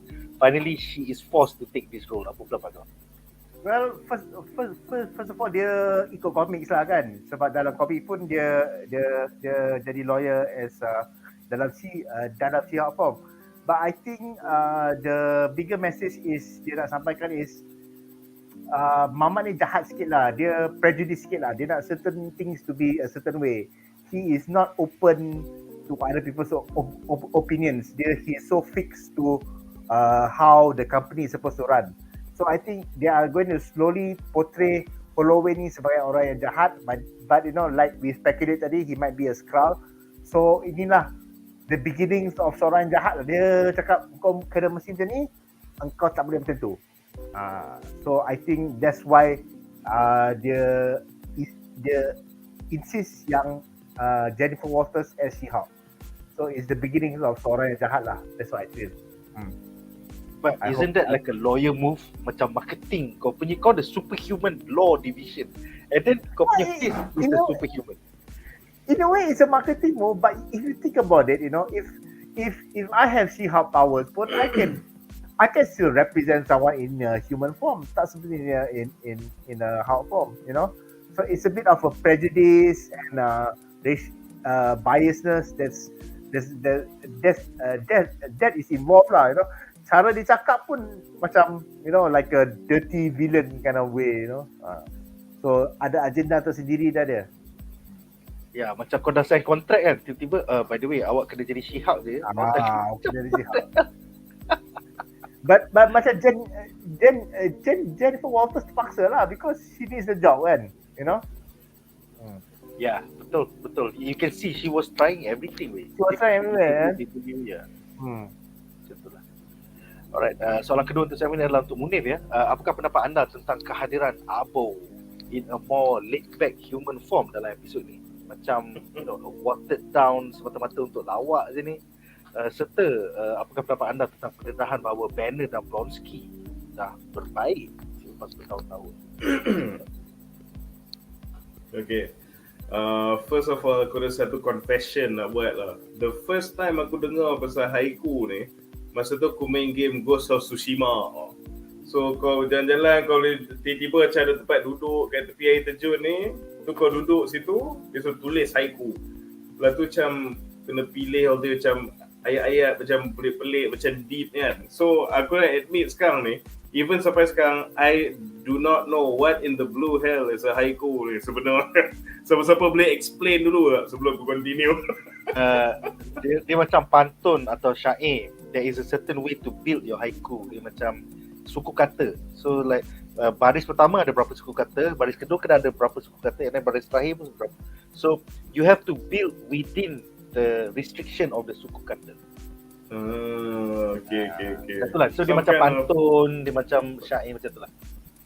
I see. Okay. Aku pun masa main game Ghost of Tsushima tu aku macam the water beneath the stream lah apa benda aku macam cepatlah aku tak faham.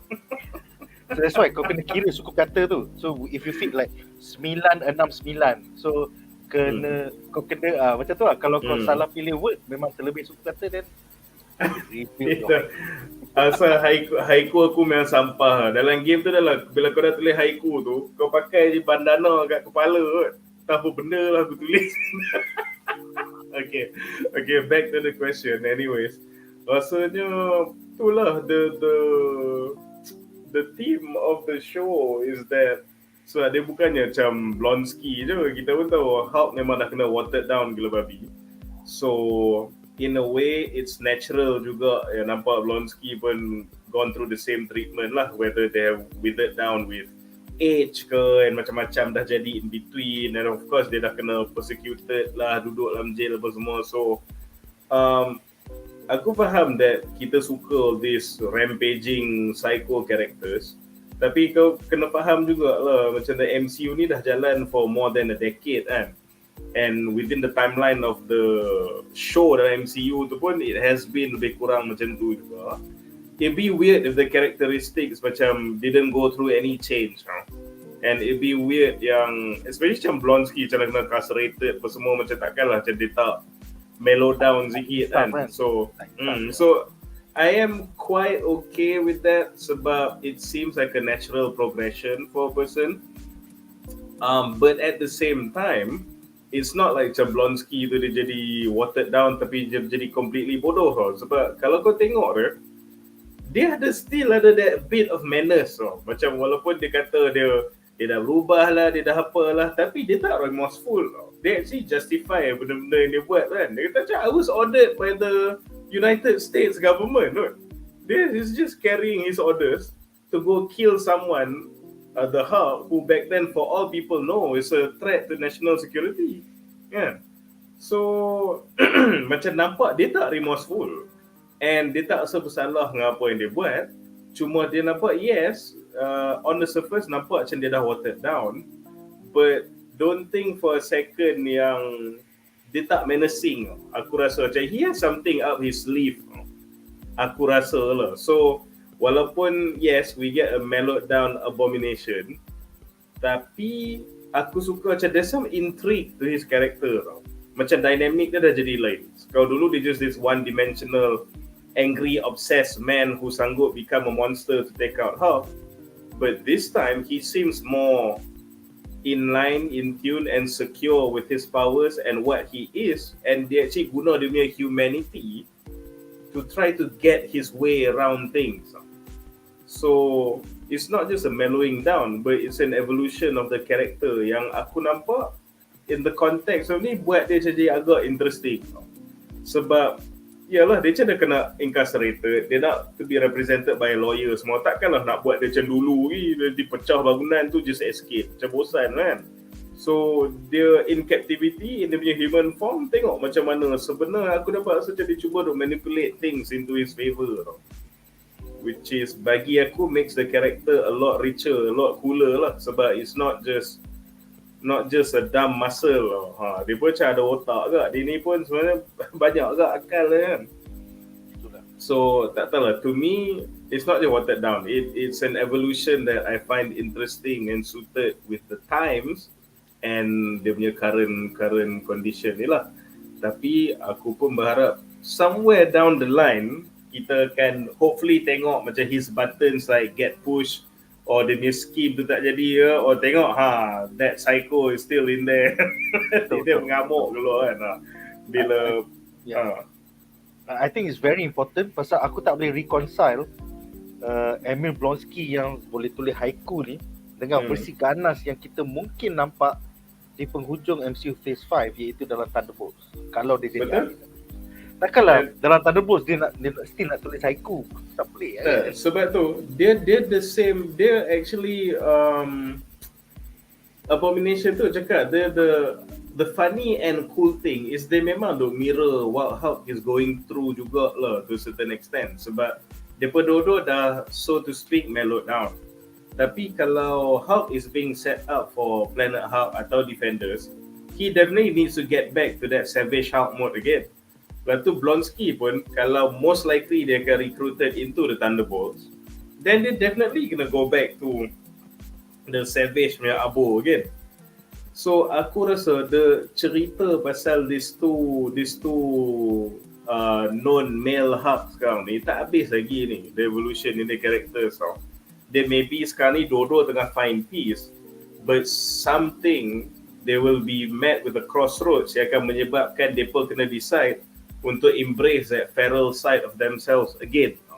Aku rasa is either that atau dia betul-betul berjaya reconcile yang macam dia ada that intelligence but power level tu tak kurang.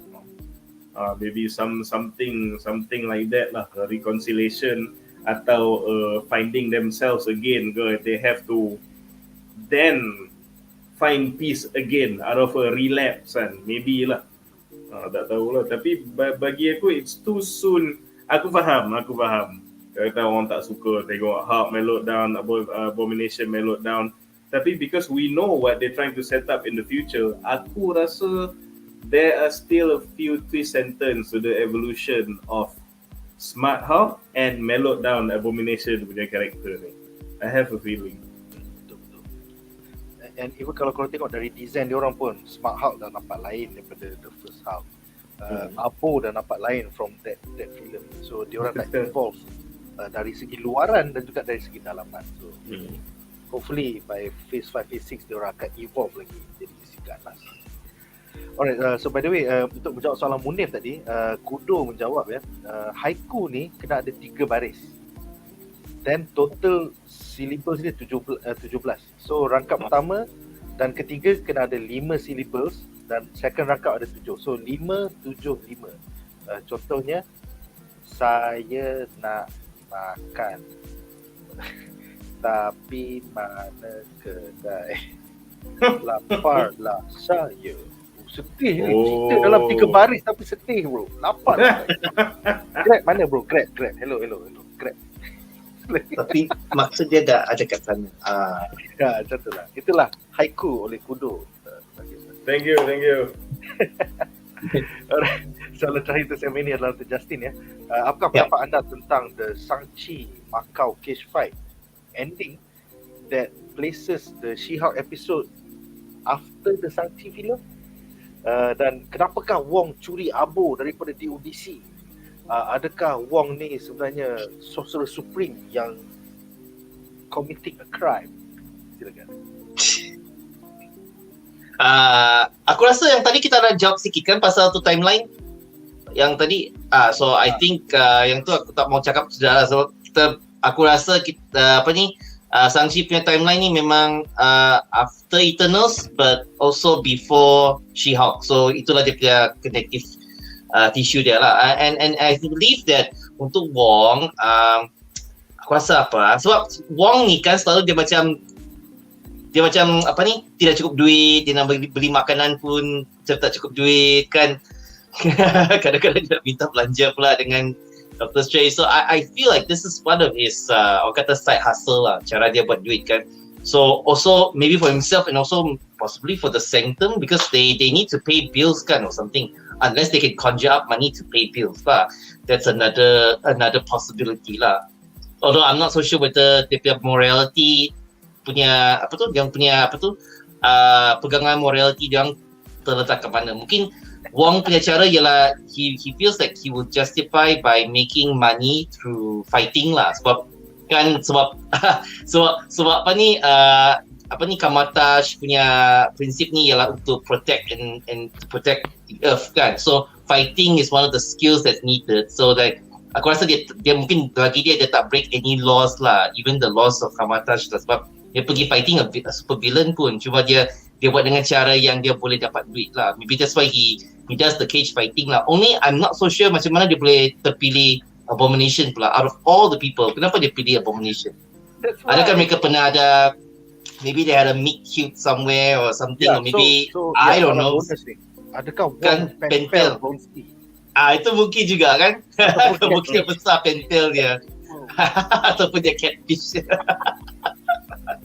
Sebab dia kan kata dia ada pentels dengan 7 soulmates kan. But kita tak tahu yang 7 soulmates ni kemudian dia besar Wong dan juga beberapa orang yang akan datang. Kan dia ada, kalau kita tengok trailer tu ada support group. Emil Blonsky dengan support group dia dengan macam beberapa watak-watak pelik-pelik dengan maybe I think they're like D-list level villains or something kan.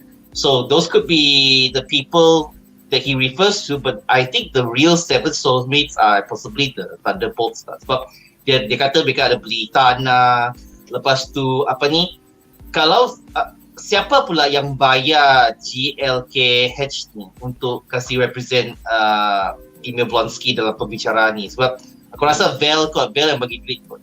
So I don't know, there has to be some sort of connection. Minggu ni akan dijawab. Tunggu. Ya, silakan. Kalau kau ingat in the first Doctor Strange movie, yang Baron Mordo cakap, there's a Wi-Fi password. We're not savages. Who's gonna pay the Wi-Fi? Itulah, who's gonna pay the Wi-Fi? Unless they can generate through magic kan, unless they can magic the money lah. I don't know how they do that. Tapi another important detail kau kena ingat about this cage fight. Now, what's interesting, aku rasa dia akan reveal nanti, is that this was a rigged match. Dia pun dah pakat tu sebenarnya. Sebab Wong kata, macam kau pukul betul-betul lah. Betul. Dia dah cakap macam itu kan. So it's actually match fixing, which is illegal as fuck. Then like match fixing is illegal in an illegal cage fight lagi. So macam wow. So, maybe morality dia lah. Dia macam Robin Hood. Dia curi daripada triad bro. Dia curi daripada the ten ring. So dia macam okay lah, aku curi dia kan. Aku lah hero. For the greater good and it sustain people who will fight to defend the interdimension. So I hope they can explain that in episode 3 lah. Hopefully. Yeah, they should. I think they will. Because Jen's gonna ask them what the heck is going on. Yes. Sama-sama kita nantikan. Alright, jadi di akhir segmen ni kita ada 2 soalan. Pertama, Aruna bertanya, panelis, korang perasan tak yang time she Hulk tahu baju dan heels tak koyak? Jawapan dia adalah spandex bro. Kasut pun ada spandex juga. Ya, tahu. Korang ada teori kenapa dia tak koyak? Baju tu dia spandex. Satu jawapan dia sebab PG-13. Itu satulah jawapan dia. Betul. Lepas tu yang second answer pasal heels tu. Aku rasa kita underestimate the durability of heels. Kau tengok dalam Jurassic World pun pakai heel boleh lari. Kena kejar orang T-Rex. Bryce Dallas Howard kan. Kan ada dalam satu scene tu yang bila dia si Holloway suruh dia tukar jadi She-Hulk, lepas tu dia pegang kasut heel, so dia jalan ayam. Ya. Oh ya kan dia tak pakai masa tu. Baju dia dah memang spandex lah. Sejak episod 1 sedara dia dah cakap your best friend is spandex. Spandex, boleh koyak. Baju koyak pun bro, dia punya dalam tak koyak, okey? Pasal dalam dia spandex. So tu macam kenapa? Baju dalam ya. Jatuh lah kan. Okey, seterusnya soalan terakhir untuk segmen ini, Muhammad Hazim bertanya ya. Soalan untuk Nick, untuk episod 3 dan 4, adakah main villain untuk siri She-Hulk ini akan muncul? Jawapannya adalah di penghujung episod keempat. So, korang nanti 2 minggu lagi. Aku tak boleh spoil, 2 minggu lagi. Alright, tengok kita ada apa-apa soalan lagi. Jawapannya pasal dia pakai sports bra. Okay guys, korang tak pernah pakai, so korang tak tahu.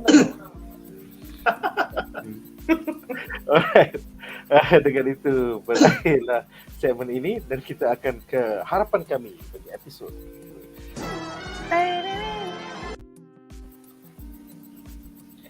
Alright, jadi apakah harapan anda untuk episod ketiga She-Hulk? Adakah kita akan tahu motivasi sebenar Wong? Adakah kita akan nampak lagi pen-pel 7 orang daripada Abby Blonsky tu? Dan adakah baju She-Hulk akan koyak eventually? So, kita mulakan dengan Justin. Apakah harapan anda? Aku harap kita akan nampak banyak court cases lah. So kita belum lagi macam betul-betul masuk ke mahkamah. So maybe hopefully that we will see more court cases, and also hopefully lah Wong also come out and will appear in the episode and he will explain lah to us kenapa dia boleh partner dengan Abomination dan adakah dia tak melanggar dia punya laws of civil law kan? Tapi dia kata Book of Vishanti kan, so mungkin dia ambil yang perkataan tu benda tu kasih jadi alasan pula. So I don't know, maybe we'll see that in episode 3. Yeah. Okay, harapan saya for episode 3, I think episode 1 and 2 we have seen Jennifer Walters the human. Now Jennifer Walters the backstory. Now for episode 3, I hope we can see Jennifer Walters at work lah, macam Justin cakap. And as far as the show is concerned, I think it's going the sitcom punya comedy series punya route lah, Ally McBeal punya route lah, you know. Because kalau ada satu Easter egg masa dalam bar tu, ada dekat TV tu, dia ada tayang Ally McBeal tau. So, ya betul. It will go that route lah. So I think so far it's consistent lah. You know, aku tak nak tiba-tiba jadi drama, you know. Just maintain the comedy part lah. So I think it's going well. But as far as jalan cerita is concerned, I agree with Justin. I want to see more Jennifer Walters at work. But kita dah establish dia dekat kerja sekarang. Yeah, now dia dah ada job. Dia dah jadi Superhuman Law Division punya lead. Okay, bring us home. Silakan. Okay, initially aku nak cakap salah satu harapan aku is more courtroom drama lah juga macam Justin cakap lah. Tapi akun yang tu pun aku macam mana, tapi aku macam retract balik kot that statement pasal bila aku terfikir balik, the showrunner sendiri cakap kan, dia kata dia pun bukannya arif sangat pasal this court stuff. So ergo dia macam tak buat sangat benda-benda tu, dia sendiri cakap. So if there is, I'll be pleasantly surprised, but I'm not hoping for it lah. I mean, it'll be nice to have more courtroom drama stuff, tapi bila showrunner sendiri cakap macam tu, then I'd rather she not like force it and it comes out half-assed now.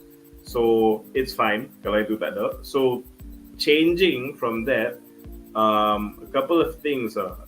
Moving forward, I hope they keep up.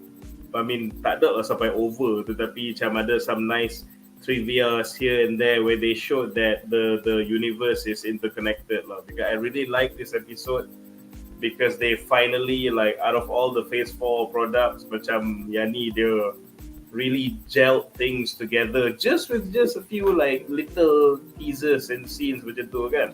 So if there was more of that, memang aku takkan complain. Yang tu satu. Lepas tu kalau lagi satu harapan sebenarnya sebab dia macam okay, macam kes Blonsky ni, it's interesting pasal She-Hulk could be a window for where we understand macam villains better tau. Sebab more than a decade punya Marvel punya story ni, kita dah tengok hero, backstory, hero, tapi yang kelakar bila dalam She-Hulk ni, dia kena defend this super villain yang dulu kita tengok is just a one-dimensional brute type of macam asshole punya villain lah, Blonsky, whatever lah. Tapi just one single simple stupid dialogue dia sembang dengan Jen, and dia cakap macam aku US government so aku bunuh Hulk kan, kenapa macam aku jadi villain tiba-tiba kan. So bila aku fikir macam Actually betul itu juga. sedih tu. I thought I was going to be Captain America. Aku macam kan? Sebab Hmm. kalau kau tengok from the punya side, satu ditunjuk nampak Hulk ni jadi hijau duk wrecking stuff, which is what Banner has been doing. Tak kisahlah sengaja tak sengaja, but these are facts. He's a green wrecking ball. A. Lepas tu B cakap kita akan buat kau guna the super soldier serum. Is he wrong to assume maybe dia kan jadi macam Captain America ke apa? Mana dia nak tahu dia jadi this monsterification tiba-tiba kan, yang tu dua. And finally, the government told him to go and kill macam Hulk was all. So macam bila jadi all this collateral, then is it really completely his fault? So aku suka because of this whole like lawyer side of the show and defending what was super villains before kan. So tiba-tiba macam it makes the character jadi three-dimensional and it gives you a fun, interesting perspective. Sebenarnya, you know, things are not that black and white out. Tapi dia punya comedic tone tu tak hilang. It's still funny, cara Blonsky tu cakap lah apa semua, but it's very insightful towards making the character look more real. So, aku tak tahu benda ni akan ada ke tak, tapi aku would really like kalau moving forward, dia macam maybe they handle other cases ke apa, if they going with that format lah. Kalau they handle other cases, maybe other villains, maybe some other known villains kan. Maybe tengok Justin Hammer ni sebenarnya macam mana ke. Aku nak case Star Fox bro. Superhero Progol. Progol bro. Star Fox dia superhero yang banyak je sexual assault charges lah apa semua kan. Sword of Love tapi sebenarnya Progol. Oh gila. So macam just tak pun maybe interestingly macam a hero pula yang kena take the stand. Macam contoh Wong kan.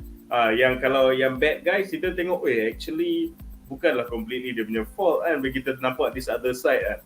Tiba-tiba macam Wong pula, kau ni sorcerer supreme. Lepas tu ni kau match fixing lah, duk pergi underground punya illegal punya cockfighting lah apa benda kan.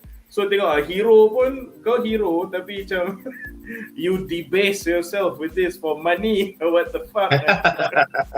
So aku rasa defense Wong ialah tapi saya curi daripada orang jahat, saya curi daripada Tendrin. Kan. Which is in the modern world this whole Robin Hood bullshit doesn't apply. So tapi tu basic itu aku punya harapan. Semantics kan. It's an opportunity to tunjuk macam a different side of characters we think we already know. Tapi aku faham this is about She-Hulk, so of course the story will be centered around her, which I completely get lah. Tapi kalau ada few more like this Blonsky type, macam tak lama pun, they just have that kan, a really short conversation tapi very insightful lah. Kalau dia boleh do macam more of that moving forward, I'd be really glad. Tapi kalau tak ada pun tak apa, I'm not expecting anything. Tapi lah tu kalau ada more teasers of connections and cameos, I also obviously like really like that. But whatever it is, the good thing we've seen so far is that they do those things, tapi tone yang pasal comedy and chick flick and apa semua ni tak hilang. They still maintain that kelakar, light-hearted thing, despite doing a lot more than all the other Phase 4 movies in establishing the connection and overarching story lah. So even within the sitcom punya team. Dia tone dia tak lari, tapi dia did, you know what makes MCU great, dia buat tau. Despite tone dia macam tak lari, tak ubah pun. So more of the same, I guess, and I'd be happy with that lah. By the way, idea Aruna ni memang dark tu. What if defending Kingpin, causing him to be free? Plot twist lah. Memang Daredevil ketuk. memang ada sebab pada Daredevil nak turun padang bro, nak marah. Itulah. Dia kalah kat court, Matt Murdock kalah kat court. Gaduh kat luar. Sebab kalau tengok from the Netflix series kan, every time dia macam dah nak boleh letak Kingpin in the slammer, it's all this corrupt like lawyers and judges and police yang tolong lepaskan kan. So kalau Jen Walters end up defending Kingpin pula, Memang Daredevil malam dia datang lah dengan suit dia. Dalam court tak boleh buat apa kan. Dia macam, mana kau wanita hijau? Mana kau? Mari sini. Kau hijau. Alright guys, so dengan itu berakhirlah segmen kita malam ini. Nampaknya kita bincang banyak tapi tak sampai 2 jam. Memang tak macam mana. Aku dah cakap Sebab tak banyak nak bincang episod ni. Nothing much happen. Sebab dia pun pendek kan. Dia punya Kan show dia pun pun pendek 27 minit kan. So 27 aku baru nak excited lepas tu habis. Tolak opening 20 minit ya konten. 20 Kan? minit. Nasib baik kita ada banyak spekulasi. Kalau tak fill up the whole bedah pula. Well, Very short. itu saja untuk malam ini. Terima kasih kepada para panelis kita, Justin Chang daripada Marvel Fans Malaysia, Munif Malik Kaki TV dan Ferris Kaki Film. Join us esok di mana kita bakal membincangkan episod kedua The House of the Dragon. Aku nak tonton lepas ni. Sama. Hari Ahad, Bawa tengok. hari Ahad nanti Aku dah tengok. Best. join Kudo, Syaz dan Andri yang bakal membincangkan tentang episod ke-9 Overlord Season 4. Oh, Kalau korang suka high fantasy dan juga isekai, silalah tonton hari Ahad. Alright guys, so itu saja untuk malam ini. Terima kasih kerana menonton guys. Majulah fandom untuk negara. Bye guys.